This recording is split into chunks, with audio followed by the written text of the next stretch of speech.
কল্কি এবার দেখা যাবে ঘরে বসেই। ২৭শে জুন ভারতীয় প্রেক্ষাগৃহে মুক্তি পেয়েছে কল্কি। ২৭শে জুন ভারতীয় প্রেক্ষাগৃহে মুক্তি পেয়েছে কল্কি। কোলাজ চলতি বছরের সবচেয়ে আলোচিত ভারতীয় সিনেমাগুলোর মধ্যে এটি একটি। নাগ অশ্বিন পরিচালিত এই সায়েন্স ফিকশন ঘরানার সিনেমাটি গত ২৭শে জুন প্রেক্ষাগৃহে মুক্তির পর ১,০০০ কোটি রুপির বেশি ব্যবসা করেছে। এবার সিনেমাটি আসছে ওটিটি প্ল্যাটফর্মে।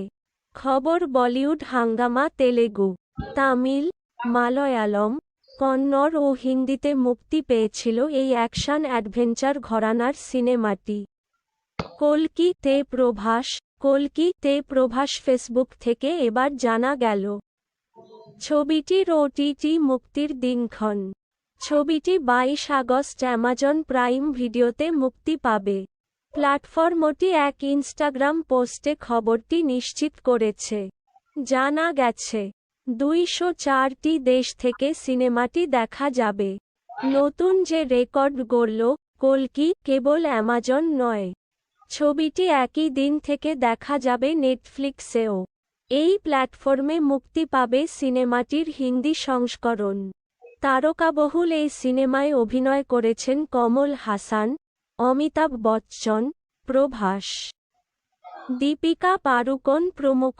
কল্কি ২,৮৯৮ এডি। ছবিটি ভারতীয় বক্স অফিসে ৯৫ কোটি রুপি আয় করে প্রথম দিন। এর মধ্যে ৬৪ কোটি ৫০ লাখ রুপি আয় করেছে কেবল তেলেগু সংস্করণ থেকেই। হিন্দি সংস্করণে ছবিটি ২৪ কোটি রুপি আয় করেছে। এটিই চলতি বছরের প্রথম সিনেমা যা ৫০০ কোটি আয়ের মাইলফলক স্পর্শ করে।